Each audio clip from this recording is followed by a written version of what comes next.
8 नवंबर 2016 को प्रधानमंत्री नरेंद्र मोदी ने अचानक नोटबंदी का ऐलान कर दिया, जिसके बाद आधी रात से 500 और 1000 रुपए नोट चलन से बाहर हो गए। नोटबंदी के बाद अगले कई महीनों तक देश में काफी अफरा तफरी का माहौल था। सरकार ने 200, 500 और 2000 रुपए के नोट भी जारी किए, लेकिन लोगों को पुराने नोट जमा करने और नए नोट हासिल करने के लिए बैंकों में लंबी लाइनों में लगना पड़ा। कहा गया कि इससे कालाधन खत्म होगा और नकदी का चलन कम होगा।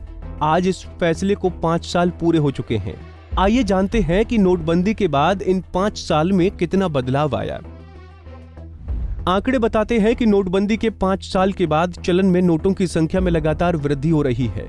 हालांकि इस वृद्धि की रफ्तार धीमी जरूर हुई है। लोग कैशलेस पेमेंट मोड को अपना रहे हैं और डिजिटल पेमेंट तेजी से लगातार बढ़ रही है।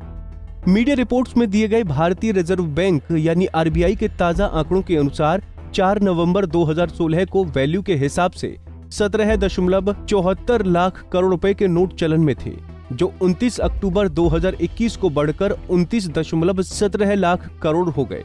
इसका मतलब ये हुआ कि नोटबंदी के बाद से अब तक वैल्यू के लिहाज से नोट के सर्कुलेशन में करीब 64% की बढ़त हुई है।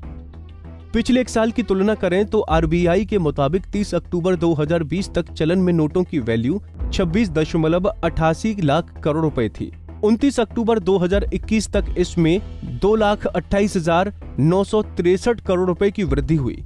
यानी महामारी के दौरान पिछले एक साल में नोटों का सर्कुलेशन करीब 8.5% बढ़ा।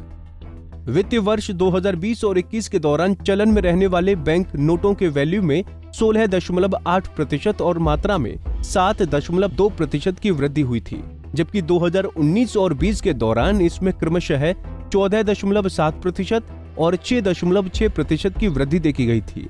खासकर पिछले वित्तीय वर्ष 2020 और 21 में करेंसी नोटों का सर्कुलेशन इस वजह से काफी बढ़ा क्योंकि कोविड संकट के दौरान बहुत से लोगों ने सचेत रहते हुए काफी नकदी निकाली ताकि आगे किसी तरह की परेशानी न हो। 31 मार्च 2021 तक के आंकड़ों के मुताबिक देश में सर्कुलेशन में रहने वाले कुल बैंक नोटों के वैल्यू का 85.7% हिस्सा 500 रुपए और 2000 रुपए के बैंक नोट का है। हालांकि ये भी सच है कि 2019 और 20 और 2020 और 21 के दौरान 2000 के नए नोट नहीं छापे गए हैं। बता दें कि नोटबंदी से तत्कालिक रूप से नकदी में कमी जरूर आई थी। 4 नवंबर 2016 को देश में करेंसी नोटों का सर्कुलेशन 17.97 लाख करोड़ रुपए के स्तर पर था। नवंबर में 500 और 1000 रुपए के नोट वापस लेने के बाद जनवरी 2017 तक ये करेंसी घटकर 7.8 लाख करोड़ रुपए रह गई। साल 2018 में रिजर्व बैंक की एक रिपोर्ट में बताया गया कि नोटबंदी के बाद करीब 99% करेंसी सिस्टम में वापस आ गई। आरबीआई का मानना है कि नॉमिनल डीजीपी में बढ़ोतरी के साथ सिस्टम में नकदी भी बढ़ेगी। त्योहारी सीजन में नकदी की मांग अधिक बनी रही क्योंकि अधिकतर दुकानदार नकद लेन देन पर निर्भर रहे।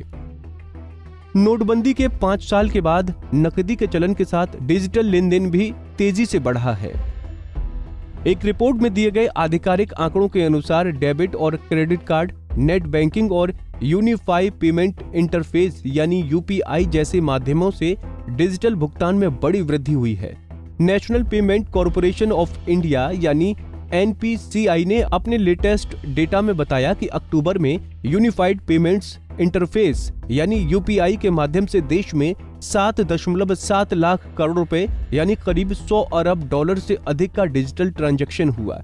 2016 में यूपीआई के लॉन्च होने के बाद से मासिक ट्रांजैक्शन मूल्यों को अक्टूबर 2020 में 3.86 लाख करोड़ रुपए का आंकड़ा पार करने में 4 साल लग गए, लेकिन अक्टूबर 2021 में ये संख्या लगभग 2 गुनी हो गई है।